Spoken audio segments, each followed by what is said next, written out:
जय गुरु जी, शुक्राना गुरु जी। आज हम दिव्य आबा का चैप्टर 80 पढ़ने जा रहे हैं। गुरु जी के चित्र से अनुकंपा। दिसंबर 2005 के एक शनिवार को दिल्ली में प्रातः 8 बजे मैं घर पर बैठे हुए समाचार पत्र पढ़ रहा था कि मेरे एक घनिष्ठ संबंधी का फोन आया। रिश्ते में मेरे भाई पीएन राजू ने बताया कि उनके भाई पीएन नरसिम्हन और उनके 2 अन्य सहकर्मी की प्रातः 4 बजे पौंडीचेरी से घर आते हुए भयंकर दुर्घटना हो गई थी। बात करते करते राजू रो पड़े। मैंने राजू को तुरंत पौंडीचेरी जाकर गुरुजी का चित्र उन आहतों के पास रखने को कहा। मैंने उसे गुरुजी का एक चित्र कुछ माह पूर्व ही दिया था। जिस मारुति कार में वह यात्रा कर रहे थे वह एक खड़ी हुई बैलगाड़ी से टकरा गई थी। कार आगे से नष्ट हो गई थी। आगे बैठे हुए दोनों लोगों को सिर में चोटें आई थी, उनकी बाहें टूट गई थी, पर पीछे बैठे हुए श्री अरुण की अवस्था चिंतनीय थी। उनका सिर कार की छत से जा लगा था और उन्हें भयंकर अंदरूनी चोट लगी थी। जब राजू चिकित्सालय पहुंचे तो चिकित्सकों के अनुसार तीनों की अवस्था गंभीर थी। अरुण की अवस्था तो अत्यंत शोचनीय थी और उनके अनुसार वह 7 घंटे से अधिक जीवित नहीं रह सकता था। एक्सरे में उसकी सिर की चोट बहुत गहरी थी, मस्तिष्क के भीतर रक्त प्रवाह नहीं हो रहा था और उस बारे में कुछ नहीं किया जा सकता था। अतः उन्होंने अरुण का उपचार बंद कर दिया था और उसके रिश्तेदारों को उसके अंतिम समय के लिए तत्पर रहने को कह दिया था। राजू ने आस्था नहीं छोड़ी। उसके गुरुजी का चित्र तीनों के सिर पर रखा।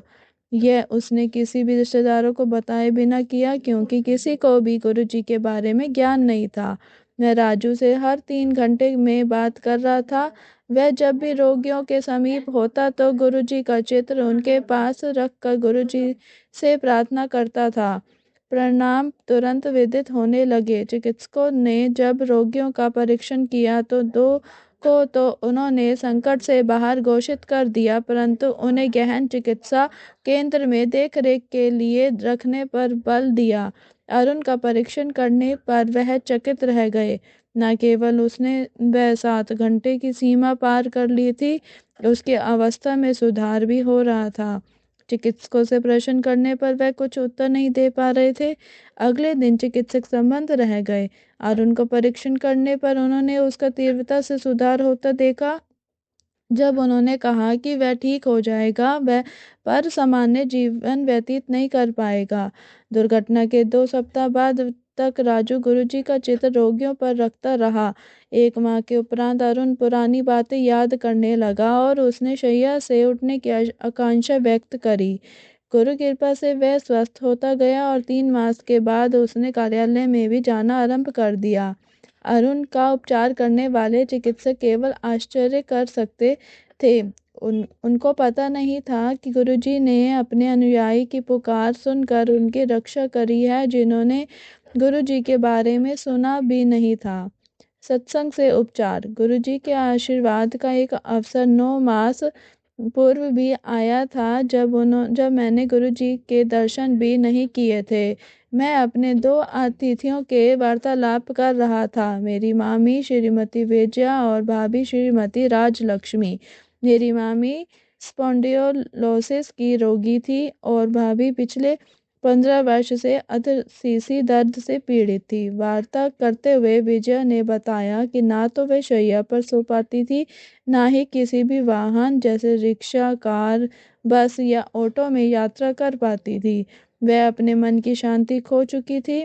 तमिलनाडु के एक विशिष्ट स्पॉन्डिलोसिस विशेषज्ञ डॉक्टर मयिलवान ने कह दिया था कि उनको इस वेदना के साथ ही शेष जीवन व्यतीत करना पड़ेगा। श्रीमती राजलक्ष्मी को इतनी अधिक पीड़ा होती थी कि वह आत्महत्या करने का सोचने लगती थी।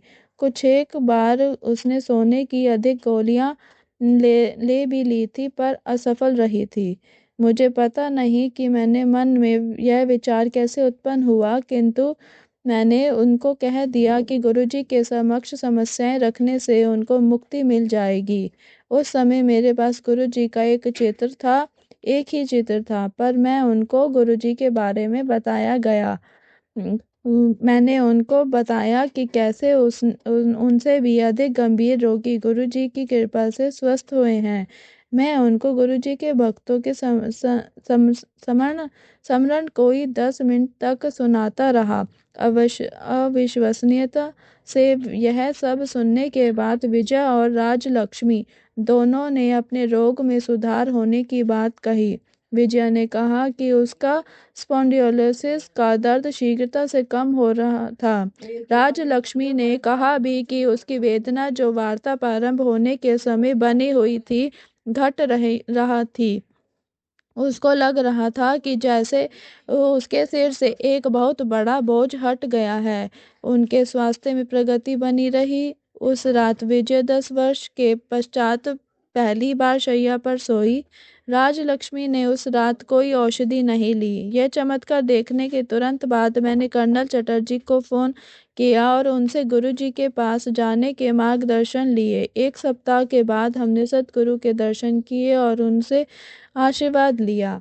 उस वार्ता को हुए 3 वर्ष हो गए हैं और चेन्नई में रह रही वे महिलाएं रोज गुरुजी के चित्र के सामने उनसे प्रार्थना करती हैं।